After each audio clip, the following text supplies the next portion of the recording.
Cabinet లో తనదైన ముద్ర ఉండేలా కేసీఆర్ జాబితాకు మెరుగులు దిద్దుతున్నారు. ప్రమాణ స్వీకారానికి తక్కువ సమయం ఉండడంతో దాదాపు కసరత్తు పూర్తి చేశారు ఆయన. ఈ విడతలో 10 మందికి అవకాశం ఉంటే అందులో 8 మంది కొత్త వాళ్లే ఉంటారని చెబుతున్నారు.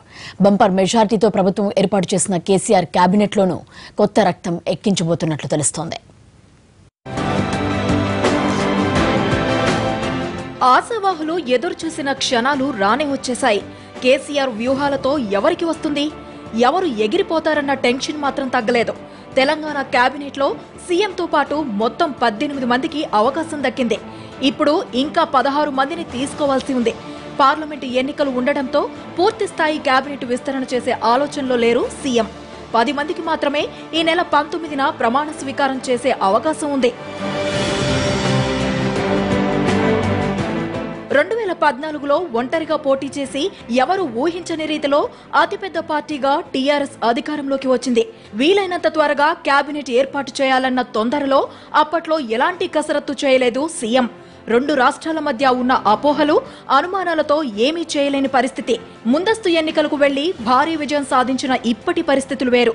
శాఖల్లో మార్పులు చేర్పులతో పాటు పార్టీ భవిష్యత్తు, కేటీఆర్ కు ప్రమోషన్ ను దృష్టిలో ఉంచుకొని పూర్తి అవగాహనతో మంత్రులను ఎంపిక చేస్తున్నారు. ఎవరికి ఏ శాఖ ఇవ్వాలన్నది కూడా అంతే స్పష్టతతో చేస్తున్నారు.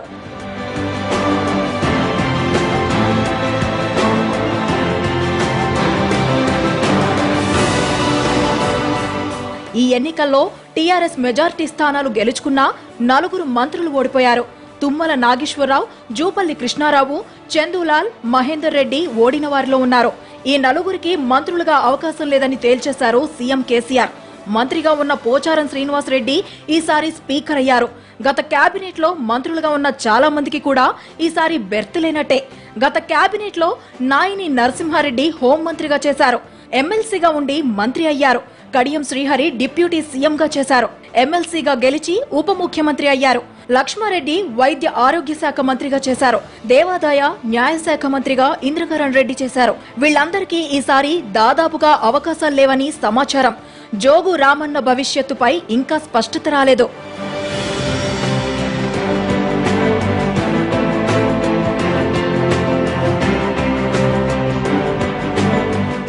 నిరంజన్ రెడ్డి, ప్రశాంత్ రెడ్డి, పల్లా రాజేశ్వర్ రెడ్డి, ఎర్రబెల్లి దయాకర్ రావు, కొప్పుల ఈశ్వర్, రెడ్జా నాయక్, సండ్ర వెంకట వీరయ్య, పద్మా దేవేందర్ రెడ్డి, వివేక్ గౌడ్, శ్రీనివాస్ గౌడ్, వినయ్ భాస్కర్ వీళ్లంతా ఈసారి కేబినెట్ రేస్ లో ఉన్నారు.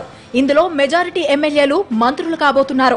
గత కేబినెట్ లో లేని వాళ్లు ఈసారి ఎక్కువ మంది ఉంటారనేది సుస్పష్టం. అందులోనూ మొదటిసారి మంత్రులు అయ్యే వాళ్లే ఎక్కువని తెలుస్తోంది. కొత్త రక్తంతో కేబినెట్ కి కొత్త రూపు తీసుకురావాలనేది కేసీఆర్ ఆలోచన.